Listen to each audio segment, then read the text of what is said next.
जय माता की। आप देख रहे हैं law in the spiritual secret और आज हम गायत्री मंत्र की बात करेंगे, माँ गायत्री के मंत्र की। ओम भूर्भुवस्सुः तत्सवितुर्वरेण्यं भर्गो देवस्य धीमहि धियो यो नः प्रचोदयात्। माँ गायत्री की जय। चलिए, अब हमने माँ गायत्री मंत्र से शुरुआत की है, तो सबसे पहले इसका सरल भाषा में एक अर्थ समझते हैं।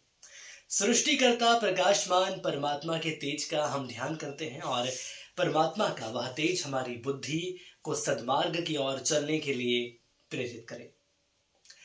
एक बार पुनः आप सभी का स्वागत है। गायत्री मंत्र की साधना आखिर क्या है और कैसे इसे हम कर सकते हैं, आज इस वीडियो में बेहद खास जानकारियां हम आपको देने वाले हैं। आपको बताएंगे कि कैसे मंत्र साधना कर सकते हैं, कैसे गायत्री मंत्र साधना कर सकते हैं। कुछ चमत्कारिक घटनाओं को मैं आपको बताने वाला हूं कि माँ गायत्री के आशीर्वाद से या माँ गायत्री की कृपा से कितनी चीजें हो जाती हैं।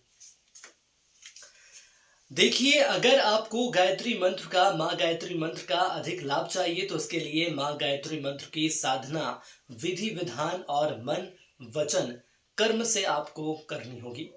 कार्य में सफलता नहीं मिलती है या आमदनी कम है, व्यय अधिक है, तो उन्हें माँ गायत्री मंत्र का जप का बेहद फायदा पहुंचता है। ऐसे लोगों को खास तौर पर माँ गायत्री के इस मंत्र को जपना चाहिए। देखिए, मंत्र जप एक ऐसा उपाय है जिससे सभी समस्याएं दूर हो जाती हैं।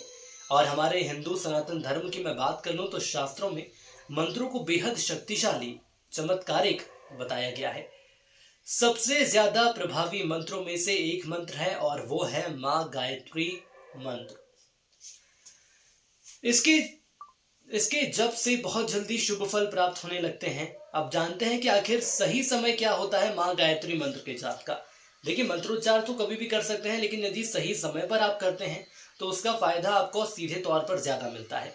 दरअसल गायत्री मंत्र के जाप के लिए 3 समय सबसे ज्यादा उचित बताए गए हैं।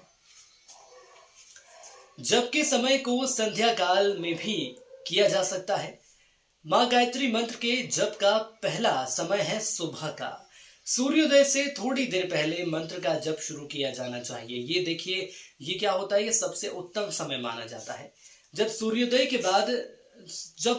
के बाद भी हम कर सकते हैं, करना भी चाहिए। मंत्र जप के लिए दूसरा उचित समय दोपहर का है। दोपहर में भी इस मंत्र का जाप किया जा सकता है। जब दोपहर का वक्त होता है वो वक्त बड़ा शांत होता है, उसमें आप कर सकते हैं। इसके बाद तीसरा समय होता है शाम को सूर्यास्त से कुछ देर पहले।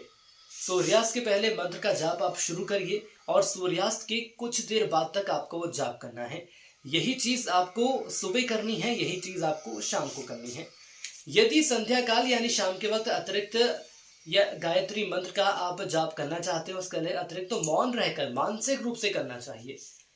मंत्र जब अधिक तेज आवाज में नहीं करना चाहिए, इस बात का आप जरूर ध्यान रख लीजिए।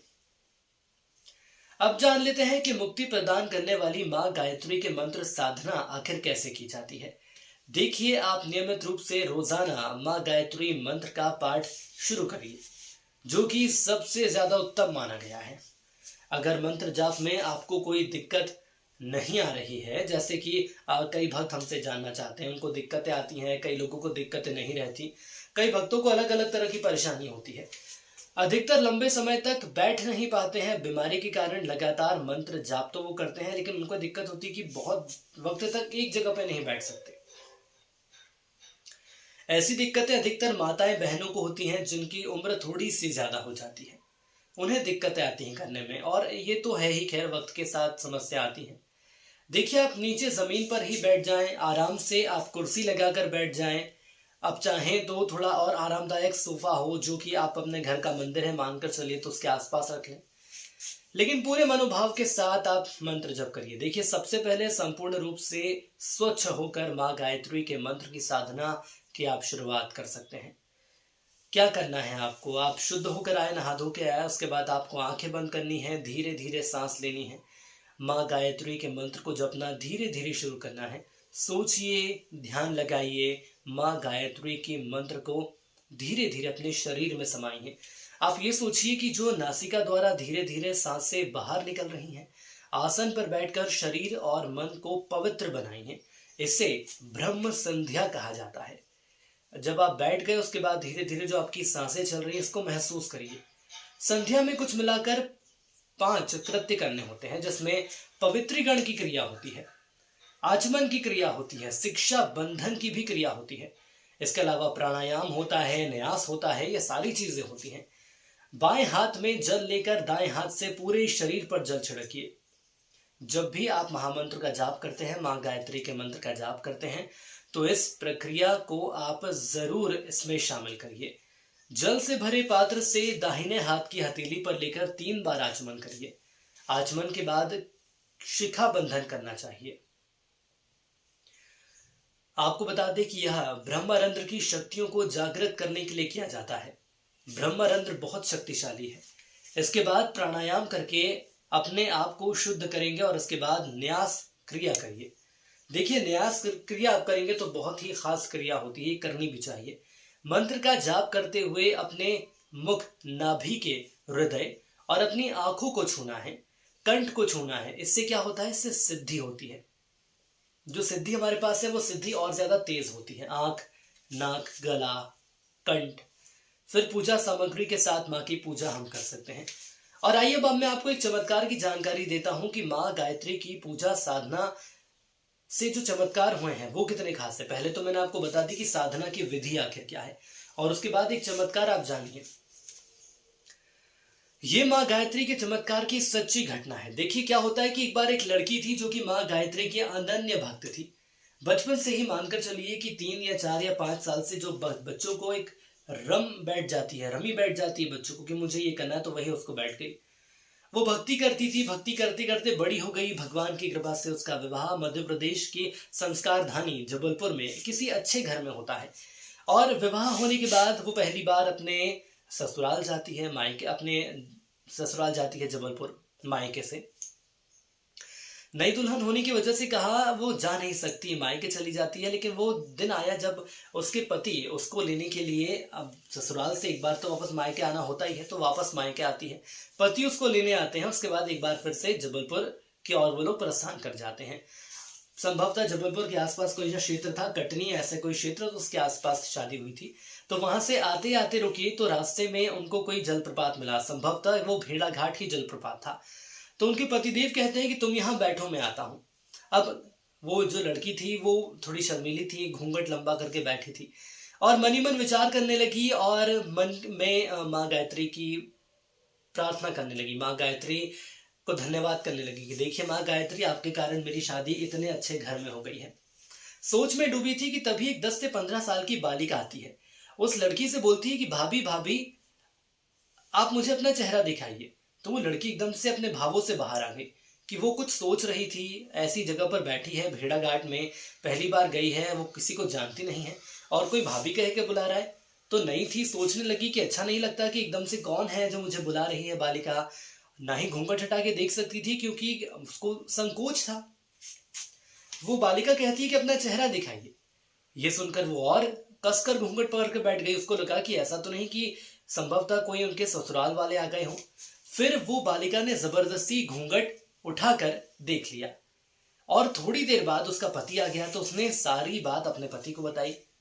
पति ने कहा कि तुमने मुझे पहले आवाज क्यों नहीं दी? अगर मुझे पहले आवाज दे दी होती तो मैं देख लेता उसको। और अब वो बालिका नजर भी नहीं आ रही है, शायद वो बालिका भाग गई वहां से। बस मैंने उसका चेहरा देखा, ऐसा उस लड़की ने बोला कि मैंने उस बालिका का चेहरा देखा और वो भाग के चली गई। पति बोला चिंता मत कर, कभी किसी गली में अगर मिल जाती है तो पूछेंगी कि आखिर ऐसा क्यों किया, या कभी हमारा जीवन में दोबारा भेड़ा घाट आना होता है तो पूछेंगी कि आखिर ऐसा क्या हुआ। चलिए बात आगे बढ़ती है। ये लोग अपने ससुराल जाते हैं, जबलपुर पहुंचते हैं, बहू मायके से आ गई। तो सासू माँ कहती है कि बहुत टाइम हो गया बेटा कि तुम अपनी बहुरानी को, हमारी बहुरानी को लेकर कहीं घूम के आ जाओ। माँ गायत्री का मंदिर है यहाँ पर बहुत बड़ा, वहां पर होके आ जाओ। तो अगले दिन दोनों पति पत्नी माँ गायत्री के दर्शन के लिए मंदिर जाते हैं। मंदिर में बहुत भीड़ थी। लड़का कहने लगा कि तुम स्त्रियों के साथ आगे जाकर दर्शन कर लो, मैं अभी आता हूँ। क्योंकि जब भीड़ ज्यादा हो जाती है तो क्या होता है, मंदिर प्रबंधन अलग अलग लाइन लगा देते हैं।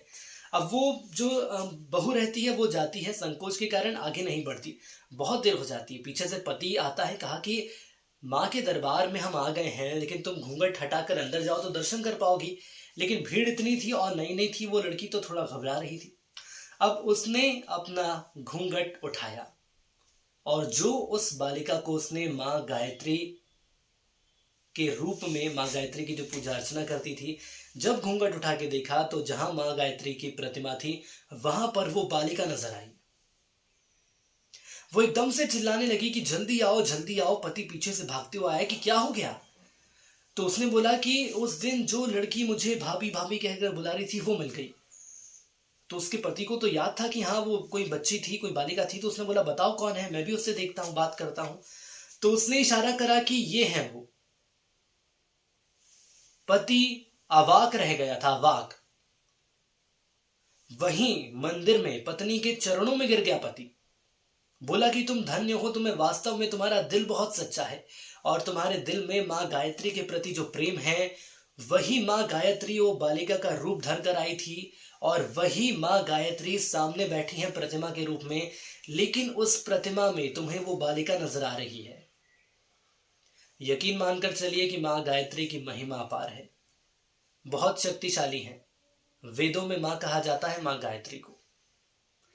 यदि आपको हमारा ये वीडियो, हमारा ये विशेष प्रसंग पसंद आया है तो ज़रूर इसे लाइक करिए, शेयर करिए, कमेंट्स करके सवाल कर सकते हैं। पूरी कोशिश रहेगी कि आपको सही जवाब पहुंचाएं। जय माँ गायत्री।